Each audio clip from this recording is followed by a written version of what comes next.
Alcalde, kagalang-galang Vice Mayor Angela Lay Chi Atienza.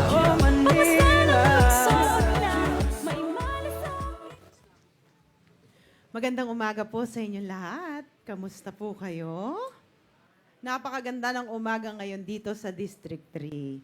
Pero bago po ang lahat, gusto ko muna bumati sa ating napakagaling na alkalde, si Yorme Isko Moreno Dumagoso, si Director Arnel Angeles, si Director Daniel Tan, at ang ating City Engineer, Andres.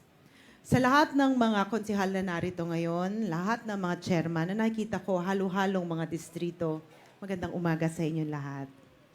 Alam nyo, nakakatuwa at masarap sumuporta sa isang alkalde na ang bisyon para sa ating lungsod ay gawin tayong parang Singapore balang araw. At nagulat ako nung nakita ko ang design ng ating magiging DRRMO Flood Monitoring Command Center.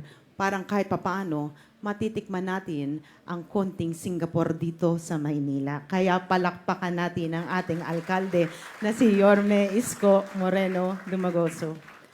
Alam nyo, bilang vice-alkalde ninyo, ina ng City Council, makakaasa po kayo na dahil naniniwala po ako sa direksyon ng administrasyong to, kasama ng ating mga councilors, buong buo po naming susuportahan si Yorme Isko Moreno Dumagoso.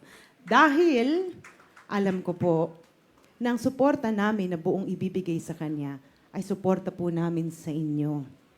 Dahil alam namin at may tiwala kami na ang trajectory at ang gusto niyang mangyari for 9 years or 10 years na sinasabi niya na tatayuan niya tayo, naniniwala ako na unti-unti talaga may tataas natin ang antas ng pamumuhay ng bawat Manilenyo at tatangos ang ilong natin na tayo'y mga Manilenyo.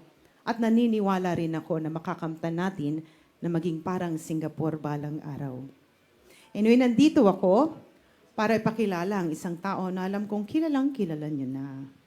Pero, ang akin, base sa nakita ko sa aming pagtatrabahong magkasama ng ilang buwan, nakita ko na meron siyang isang salita. At meron siyang isang puso na talagang tatayuan niya ang mga Manilenyo. Kaya alam ko, maari tayong yumabang na nasa atin ang pinakamagaling na mayor sa buong Pilipinas. Kaya hindi ko na po hahabaan ang sasabihin ko dahil alam ko namang kilalang kilala niyo na si Yorme. Kaya palakpakan natin ang ating pinakamamahal na si Yorme Isko Moreno Dumagoso. Oh, Manila. Maraming salamat. Palakpakan natin ang ating Vice Mayor Chi Atienza. At ang ating mga konsehal, ang Tercera Distrito, Pa Pogoso, Miley Atienza, Karen Albarbar, sila po nandito at nakikiisa. At ang ating mga barangay chairman sa 3rd District at buong Maynila na dumako pa rito, lalayo. May Tondo, Santa Mesa, San Andres. Kompleto na rito halos lahat. Welcome po kayo sa 3rd District of Manila. Mga kagawad, Secretary Treasurer at special mention yung mga XO. Mga balagong sa gabi. Yan talaga mga katulong natin na magbigay ng tulong, aksyon, sa mga or what you call peligro de ora ng ating barangay. Dito po tayo ngayong umaga. Nagsasama-sama tayo upang patuloy na inahanda ang ating syudad sa mga hamon ng nagdaan. Katulad halimbawa ng matinding pagbaha. Hindi lang sa Maynila, kundi sa buong Metro Manila. This facility will empower our people to have a proper data or what you call data management and monitoring of flood water going around our city, riverside, and creekside. And this facility may particular to, may save lives with accurate data, timely action, and information. I think we may save lives and property during challenging, not years, but every year of our life. Kasi every year may bagyo. Kaya minabuti namin, ano ba ang pwedeng gawin ng pamahalang lungsod o ng lokal na pamahalaan sa suliranin ng flood control while the national government is addressing it now, no? Ano yung mga bagay naman na pwedeng gawin ng bawat lokal na pamahalaan upang maging bahagi ng solusyon? Hindi para ituro ang daliri kung kani-kaninong muka, but to act on the matter, to help its citizens or constituents. Here we are today. Whether nature o pagtatanim ng mga halaman sa ating kapaligiran, whether technology, or whether facility, and of course, our human resources in the city of Manila. Kaya pumanatag kayo, hindi lang tayo sa teknolohiya at mga halaman o nature, humahanap ng tulong upang maging bahagi ng solusyon, bagkos pinalalakas din natin ang kasanayan ng ating mga bahagi ng pamahalaan, partikular na ang ating human resources. With the facility above of this building, we may have more data analytics, measuring problem, projecting plan, and cushioning or create action plan to cushion the masamang magiging epekto ng isang hamon sa ating pamayanan. So, yan po ay mga paghahanda o mga gamit na in my own little way that I acquired going to school and places across the globe, pegging whatever we can adopt in our community. This is where they started. With the right data, you can create right action plan. Hindi na to yung alam yung pupunta ka sa Pokyaps, no? Upo ka doon sa isang lamesa, tahawa ka ng bolang bilog. Bolang bilog, huwag tutulog-tulog, ba, baby, bobu. Mukhang nanonood kayo nung araw, Hindi na natin kailangang hulaan. Our leaders in the respective agency will have enough tools na ibagay naman sa limited resources natin and efficiently confronting our recurring yearly problem. And it's all about saving a life. Lives better, but every life, every person, every human being that we may and can save is one success. Or kumbaga sa mga shout out sa mga naglalaro sa lupa, may tarya, may guhit ka. I think ko yun po ay isang katagumpayan ng sino mang pamahalaan. Now, pangalawa, as you all know, pare-pareho naman tayo halos lahat dito. Hindi naman magkakaibang lugar natin, kaya very unique ang Maynila. No? Isa sa malaking suliranin ng mga barangay,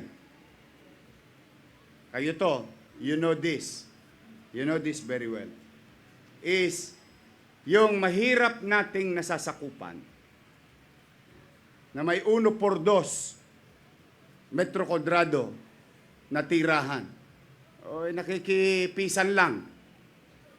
3, 4 sila sa pamilya. Higaan, chichaan, etsasan, kusina, at yun na yung buong bahay. Like, katulad ng bahay namin. Isa sa nagiging suliranin ng mga barangay, walang maburulan. Sa iskinita na lang. O sa labas ng barangay hall. O misa sa barangay hall. Yung iba naman, maswerte. Magaganda ang mga barangay hall, medyo malalaki. At yung ibang barangay naman, nagpapagawa pa ng chapel. But 896 barangays. Just imagine, all over the city. Talagang misa, sumasakit ang ulo ni Kagawad, ni Chairman, pag nilalapitan sila, saan po namin ibuburol? O kaya kumisa sa iskinita. O kaya, ewan ko, I think yung iba sa inyo na-experience na. Patay na. Inililigtas pa. Pag may sunog. O binubuhat yung patay, baka matusta eh. O yung experience ko sa Damka, mga taga Santa Mesa. Pinasok ng tubig yung Damka. Walang makapasok na pamahalaan. And I've showed them how to do it. Ewan ko kung nakita nyo yung litrato na yun about 7-10 years ago. We went inside in the middle of Damka kasi pumasok na yung what you call San Juan River. No? Pumasok na. Ano ho yun? Tabo eh. Parang planggana ho yung Damka eh. Pagpasok ng tubig nun, tatagal po yun. May burol. Buti naman yung kabaong lumulutang sa baha. But, it may sound funny and come to think of it in hindsight, putsang hirap talaga maging mahirap. Sa totoo lang. Yun naman inire-request ng mga taong bayan. To address such possible incident. Now, the poor people, ang mga mahihirap nating mga tagalungsod, ay magkakaroon na ng fully air-conditioned public burulan sa tabi ng sementeryo. Sa lahat ng pamilya, sa future, magdala kayo ng jacket.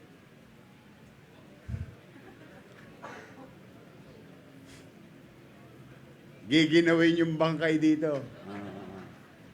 Opo, we opted to, inisip namin na tugunan yung kahilingan ng mga mahihirap nating kababayan at yung inire-request ng mga barangay official na kumare magkaroon na ng sentro na burulan. Walang tosgas. Dadalhin nyo lang yung bangkay nyo sa kasarili nyo. Pagkayari, mamimili na kayo. 2 titira sa inyo. Apoy o uod. 2 lang. Isang kempot mo lang. Lilibing mo na todits. Gusto mo naman, iuwi yung isang kultura na maiuwi mo yung ash or abo. Isang kembot lang. Isang apak lang nasa libingan. So there will be a public chapel dedicated to, particular to, the poor people or families in Manila. Dahil kahit mahirap ka't patay ka na, we, the government, must give back dignity. Kailangan maibalik natin ang dignidad sa labi ng mga kapwa natin Manileño. Mano pa yung mga bangkay na nakikita natin na tumimbwang na lang sa kalsada, hindi dahil sila'y pinatay, kundi sila yung mga pakalat-kalat na isang araw, bumigay na lang ang kanilang katawan. We always give dignity to human being. Pangatlo, isa sa malaking problema ng mga mahihirap nating kababayan, yung unclaimed body.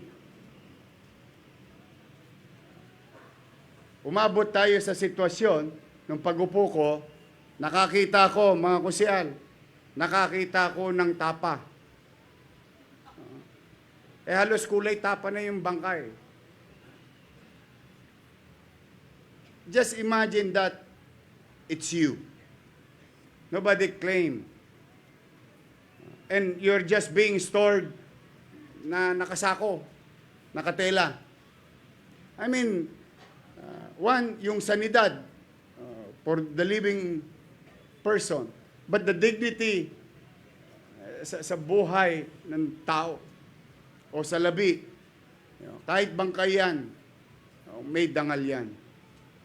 And for the first time, this facility also will build a coroner's office where yung mga labi na matagal na tatenga ay maaalagaan ng inyong pamahalang lungsod sa isang maayos, tama na pasilidad. So, mga kababayan, patuloy kong dinidinig sa mga manunod ang inyong mga kahilingan na sana ay merong ganito, sana ay merong ganyan. Huwag kayong mag-alala. Lahat ng sana ninyo, tutuparin ko, ay sala lang ang problema. Choppy na lang ang problema. Pero, we will do our best in our own little way. In the speed of light, always mabilis ang kilos. Mabilis ang pagpaplano, technical, mabilis implement, mabilis maganap ng kakayanan. So that's why I invited you today to go and send the message for your fellow chairman all over the city that soon, in a year time, meron ng pasilidad sa hihingi sa inyo na tulong. At yung mga halos linggo-linggo o buwan-buwan yung suliranin bilang barangay official is now being addressed by your city government. And the request of our people na magkaroon ng disenteng burulan. Ano ito? Sino nakapunta sa PAS? PAS, funeral homes. Nakapunta na kayo? O, yung mga, ano yung burol, yung online. Anong company yun? Ha? St. Peter. O, sino gusto pumunta? Hindi. Kasi baka hindi nyo nabivisualize eh. No. At that level,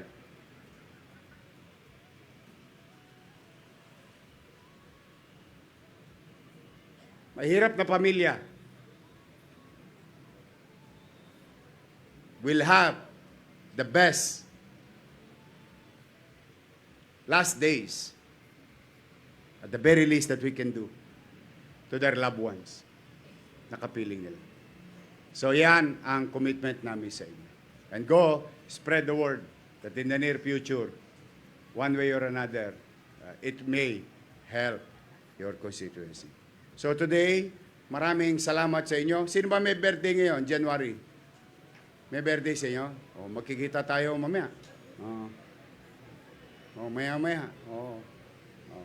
Kasi, hindi tumama yung January last year eh. July ako nag-mayor eh. But we'll continue. So, sa mga may birthday, lakasan nyo ang loob nyo. Padamihin nyo pa yan. Because, I want you to see. I want you to be part. Gusto ko yung makita at maging bahagi kayo unti-unti na pagbangon ng lungsod. Because I know deep inside you, in the beginning, you really wanted to serve your people. And together, we can serve them better. Kaya sa may mga birthday, pakapi kayo. Happy birthday to you. Maraming salamat. Sana wag kayo magsawa na tugunan ang aking panyaya. Dahil pumanatag kayo, mga batang Maynila, mga barangay official na nandito. Baka linggo-linggo tayo makita ngayon. Yes. Everything that we have planned before and that we have planned for growth of the city will happen and start happening in 2026. We will. So, I want you to be part of those things. Witness it from the ground up. Pipilitin natin mag-inam upang ikalugod naman ng mga nagbabayad ng buwis na ang pananalapi na kanilang inintrega, ipinagkatagwala sa pamalang lungsod ay maibalik sa kanila through many forms of services for immediate, mid, and long-term needs of our people. So maraming salamat sa oras ninyo at pagpalain nawa kayo ng poong may kapal at pagpalain lahat ng ating mga kababayan sa lungsod ng malusog na pangangatawan. Magandang umaga, Manila! God first. Thank you.